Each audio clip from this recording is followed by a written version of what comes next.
back to my channel. This is Sonal signing back again. Today, I want to talk about the most discussed topic throughout the world, which is relationship, whether it's between a couple or a companion or parent-child or any relationship. Today, I would like to focus on the companionship mainly. And for some reason, you see a lot of relationships actually failing in spite of having so many choices, so much exposure, and maybe because we have so many choices and so much exposure. So let's dig deeper into talking about it, and I would like to hear your feedback as to what you think and why you think so many relationships we see around are failing. In my own learning, I think one of the reasons. So let me ask you this: when I ask you, what are you looking for in a relationship? Most of the time I would like to leave a comment in the comment section and tell me what is it that you're looking for. I'm going to generalize it and answer for on everybody's behalf. Most of the time what we're looking for is love, care, compassion, respect, you know having somebody, making sure that we be ourselves in a relationship. So either side, you ask the question, and pretty much, this will be the answer or an extension of this answer.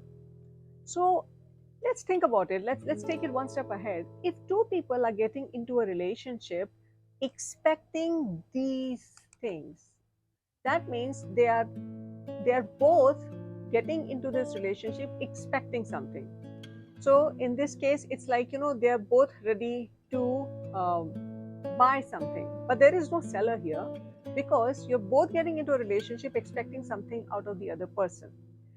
When have you heard the last time that a person wants to get into a relationship because they want to give love, because they want to share, they want to give care, because they want to share their life experience, because they want to share an expression of love that is actually flowing out of them?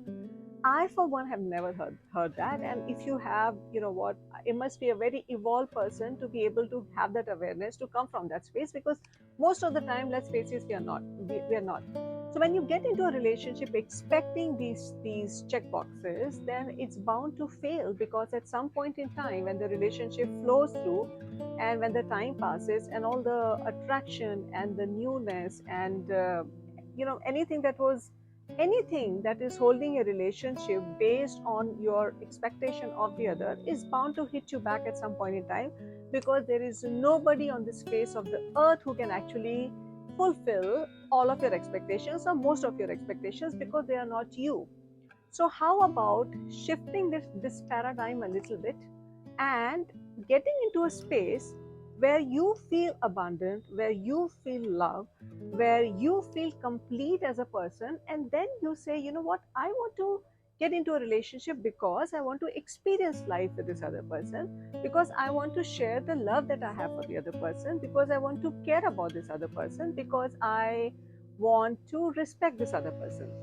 Once we shift this way of looking into a relationship, naturally, when you are there unconditionally, the love, the respect, the care, the compassion, everything will flow from the other person to you also, because it is a two-way street.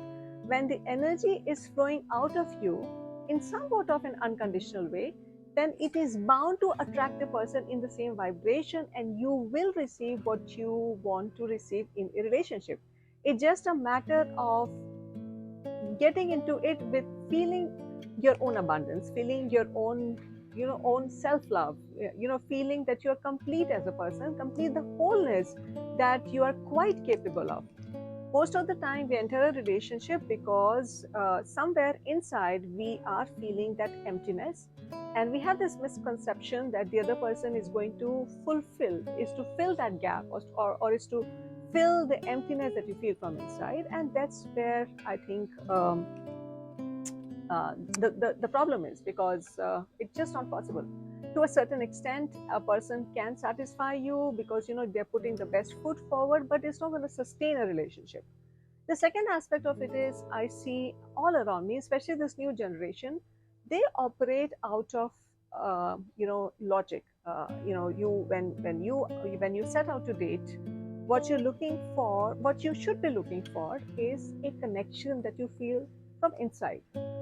You may have a lot of choices, but that connection can only come from a particular person, and that's where you need to be aware of.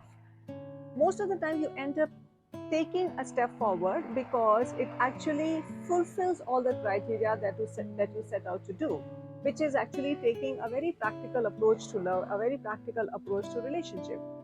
But even if the person fulfills all your check boxes, but if you don't feel the connection coming from inside, it's bound to hit you back at some point in time, because that connection is what will sustain the relationship through the challenges that I just spoke about in the first part of this video.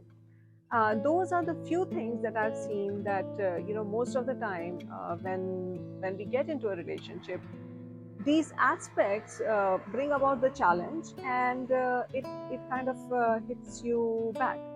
So when you are getting into a relationship with all your awareness, with all your putting yourself together, putting your wholeness together, I think it's going to create a very different kind of space where both people can be who they want to be, and yet the energy flow will be so natural that there will be no space for expectations, because it's just a natural way to exist. You will be able to coexist in that beautiful created space that you build together. Let me know what you think of this video, and I would also like to hear your opinion on why you think the relationships are failing, and what is it that you can do to make it work. Please get back to me through your messages or leave a comment. Till next time, this is Sonal signing off. See you soon. Bye bye.